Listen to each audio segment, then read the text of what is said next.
ஆசி வாங்கி வந்தவரே சனி பகவானே சனி பகவானே அந்த ஈசனையும் விடுவதில்லை நீசமுள்ள உங்க கோணம் பேச்சுக்குள்ள சூடு வரும் நீங்க வந்து தங்குமிடம் நீசமெல்லாம் நீக்கிடுங்க நேச சனீஸ்வரரே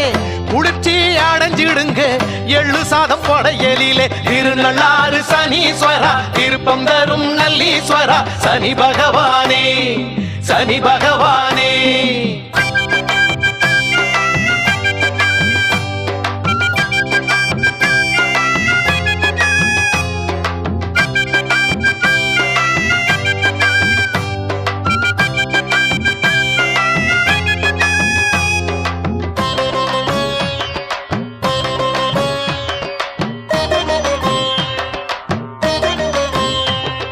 காக்கையே